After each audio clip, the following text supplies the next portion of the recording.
The Elves and the Shoemaker by the Brothers Grimm.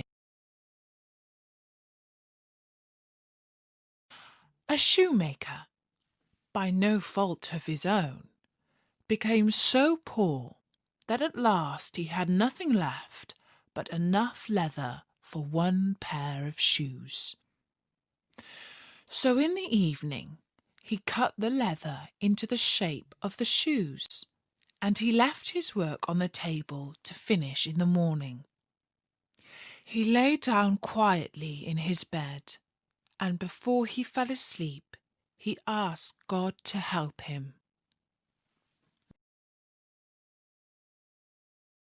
In the morning, just as he was about to sit down to work, he saw the two shoes standing quite finished on his table. He was astounded, and he did not know what to make of it. He took the shoes in his hands to look at them more closely, and he saw that they were so neatly made that there was not one bad stitch in them. It was just as if they were intended as a masterpiece.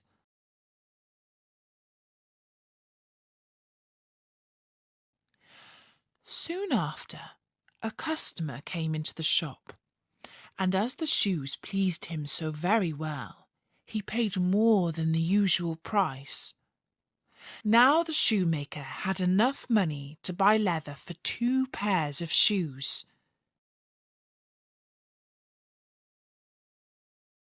That night he cut out the leather.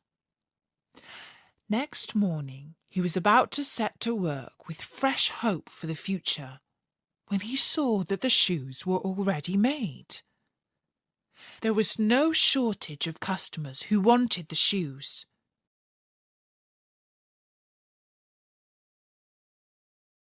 That night the woman lighted a candle, and then they hid themselves in a corner of the room, behind some clothes which were hanging up there, and watched.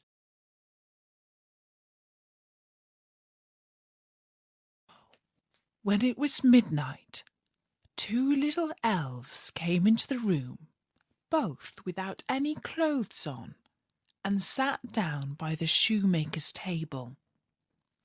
They took all the work which was cut out before them, and began to stitch and sew and hammer so skilfully and so quickly with their little fingers that the shoemaker could not turn away his eyes for astonishment.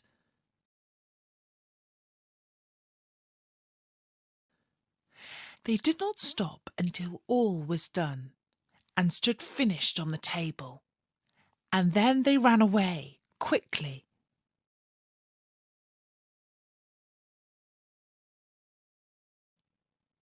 The next morning the woman said, "The little men have made us rich, and we really must show that we are grateful for it. They run about so, and have nothing on, and must be cold. I'll tell you what I'll do. I will make them little shirts and coats and vests and trousers, and knit both of them a pair of stockings, and you can help too. Make them 2 little pairs of shoes." The man said, "I shall be very glad to do it."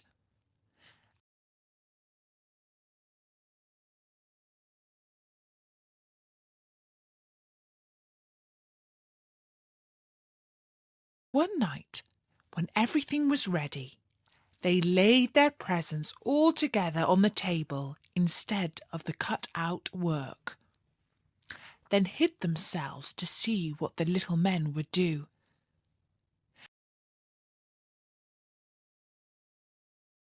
At midnight they came bounding in, and wanted to get to work at once.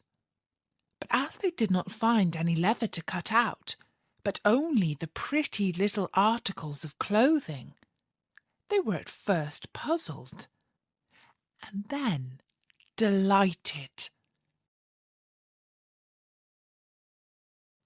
They dressed themselves very quickly, putting the pretty clothes on and singing, Now we are boys so fine to see. Why should we longer cobblers be?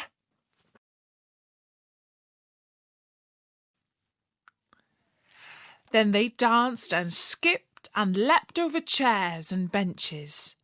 At last they danced out of the doors. From that time on, they came no more. But as long as the shoemaker lived, all went well with him, and all his business prospered.